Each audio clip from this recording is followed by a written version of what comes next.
Assembly کی تحلیل کے لیے صدر مملکت کو ایڈوائس ارسال کی تھی، جسے ڈاکٹر عارف علوی نے آئین کے آرٹیکل 58(1) کے تحت منظور کر لیا۔ نگراں وزیر اعظم کی تقرری تک شہباز شریف بطور وزیر اعظم امور انجام دیتے رہیں گے، جبکہ آئین کے مطابق اسمبلی کی تحلیل کے 90 روز میں عام انتخابات منعقد کیے جائیں گے۔ آئینی طور پر نگراں وزیر اعظم کی تقرری تک شہباز شریف بطور نگراں وزیر اعظم امور انجام دیتے رہیں گے۔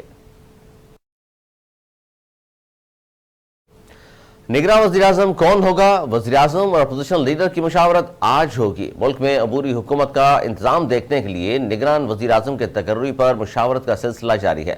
وزیر اعظم شہباز شریف اور اپوزیشن لیڈر کے درمیان نگراں وزیر اعظم کے معاملے پر مشاورت آج ہوگی۔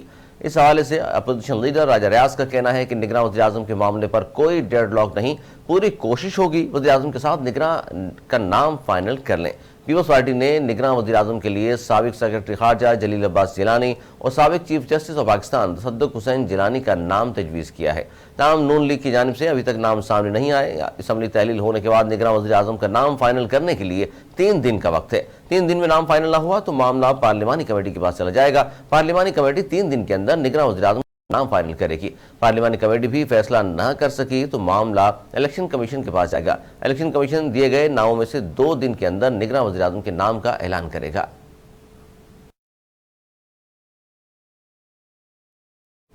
لیا میں تیز رفتار مسافر وین ٹرک سے ٹکرا گئی۔ حادثے میں ایک ہی خاندان کے 7 افراد جاں بحق اور 6 شدید زخمی ہو گئے۔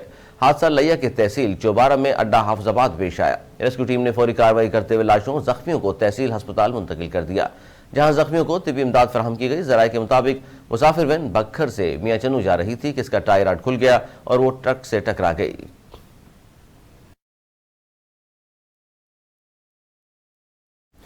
سابق وزیر داخلہ رانا ثناء اللہ نے بین الاقوامی میڈیا پر سامنے آنے والی دستاویزات پر متعلق کہا ہے کہ اس اطلاع کی تصدیق کے لیے تحقیقات ہونی چاہیے۔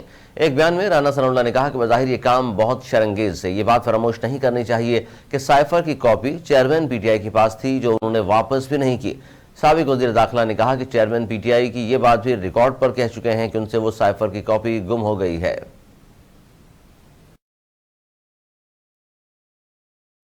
عوامی مسلم لیگ کے سربراہ اور سابق وفاقی وزیر داخلہ شیخ رشید احمد نے کہا ہے کہ 16 مہینے کی اسمبلی پاکستان کی سیاسی زندگی کی بدترین غریب دشمن، جمہوریت دشمن اور عوام دشمن اسمبلی کے طور پر یاد رکھی جائے گی۔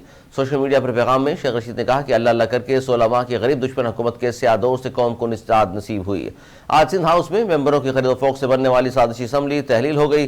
سابق وفاقی وزیر نے شہباز شریف کا نام لیے بغیر تنقید کرتے ہوئے کہا جس دن فرض جرم لگنی تھی اس دن وزیر اعظم بن گئے، جنہوں نے صرف اپنے کیسز ختم کرائے، تقریروں، تصویروں اور تعریفوں کے علاوہ کوئی کام نہیں کیا، میڈیا کو پابند سلاسل کیا، ابھی تک نگراں وزیر اعظم کا نام نہیں دے سکے۔ انہوں نے کہا کہ انہوں نے جاتے جاتے ایک دن میں 121 بل بھی پاس کروائے، اسمبلیوں کو بلوں کی فیکٹری بنا دیا اور جیلوں کو بے گناہ کارکنان سے بھر دیا، عوام پر بجلی اور آٹے کی مہنگائی کے بم گرائے، سائفر کو مذاق بنایا اور آج دنیا نے اس کو حقیقت مانا۔ آج سائفر کی دستاویزات پر امریکی ترجمان بھی بات کرنے کو تیار نہیں۔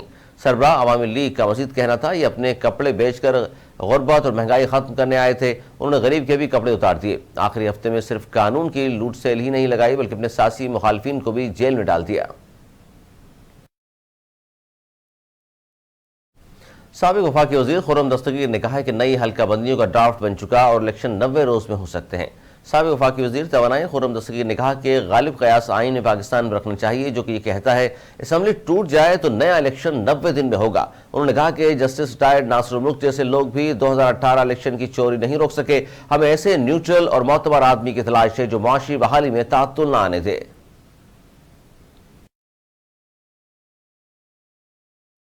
گورنر سندھ کامران ٹیسوری نے کہا ہے کہ ایک ایم یو پر سائن کرنے جا رہے ہیں جس کے تحت 35 لاکھ کریڈٹ کارڈز جاری کیے جائیں گے، جن کے ذریعے روزمرہ کی اشیاء خریداری پر 40% تک رعایت ملے گی۔ گورنر ہاؤس سندھ میں ایک تقریب کے دوران طلباء کو 14 اگست کو قومی پرچم لے کر چہارۂ فیصل پر آنے کی دعوت دیتے ہوئے کامران ٹیسوری نے کہا کہ یوم آزادی پر نیا ریکارڈ قائم کریں گے۔ بھارت کا قومی پرچم کے ساتھ 90,000 کا ریکارڈ ہے اور ہم 1 لاکھ افراد کے ساتھ نیا ریکارڈ قائم کریں گے۔ کامران ٹیسوری آئی ٹیسٹ میں شرکت کرنے والے اسپیشل طالب علم محمد ثاقب کی جذبے کی تعریف کرتے ہوئے حوصلہ افزائی کے لیے خود اس کی کرسی کے ساتھ اسپیشل طالب علم کے ساتھ جا کر بیٹھ گئے۔ گورنر سندھ کا کہنا ہے کہ ملک کی ترقی خوشحالی کے لیے اسی طرح کی ہمت اور حوصلے والے نوجوان چاہیے۔ امریکہ نے کہا ہے کہ سابق پاکستانی وزیر اعظم کے خلاف کسی سازش میں ملوث نہیں۔ ترجمان امریکی محکمہ خارجہ میتھیو ملر کا پریس کانفرنس میں کہنا تھا کہ سامنے آنے والی دستاویزات پر کوئی تبصرہ نہیں کروں گا، پاکستانی سفارتکاروں کے ساتھ ہونے والی نجی گفتگو پر بات نہیں کر سکتا۔ سامنے آنے والی دستاویزات بھی ثابت نہیں کرتی کہ امریکہ نے کسی پاکستانی رہنما کا انتخاب کیا یا نہیں۔ انہوں نے واضح کیا کہ امریکہ نے سابق وزیر اعظم پاکستان کے دورہ روس پر تشویش کا اظہار کیا تھا۔ میتھیو ملر نے کہا کہ سابق وزیر اعظم پاکستان نے روس کے یوکرین پر حملے والے دن دورہ کیا۔ سابق پاکستانی سفیر بھی کہہ چکے ہیں کہ امریکہ پر الزامات جھوٹے ہیں۔ ترجمان امریکی محکمہ خارجہ کا مزید کہنا تھا، امریکہ نے نہیں کہا کہ سابق پاکستانی وزیر اعظم کو جانا چاہیے۔ ایکواڈور کے صدارتی امیدوار فرنینڈو کو انتخابی ریلی کے دوران قتل کر دیا گیا۔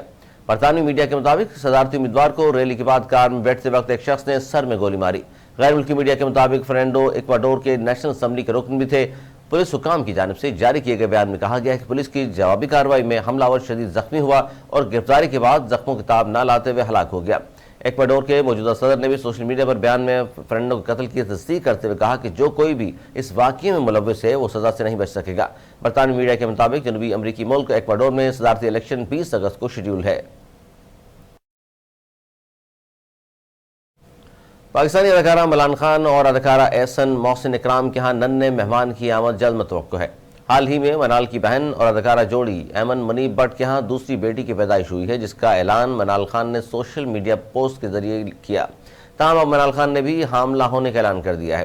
انسٹاگرام پر تصویر شیئر کرتے ہوئے منال نے ننھے مہمان کی جلد آمد کا اعلان کیا۔ منال نے لکھا کہ 2 دل 3 ہونے جا رہے ہیں، ہمارے ننھے مہمان کی آمد کے لیے گنتی شروع۔ اداکارہ منال خان اور احسن محسن کی شادی گزشتہ سال 10 ستمبر کو ہوئی تھی۔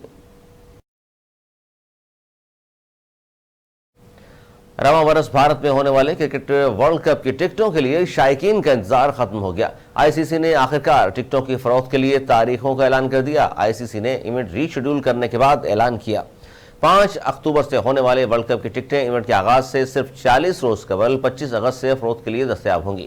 آئی سی سی کے مطابق ورلڈ کپ میچز کی ٹکٹیں مرحلہ وار فروخت کی جائیں گی۔ 25 اگست سے پہلے مرحلے میں ان میچز کی ٹکٹیں فروخت کے لیے دستیاب ہوں گی جن میں بھارت کی ٹیم شریک نہیں ہے۔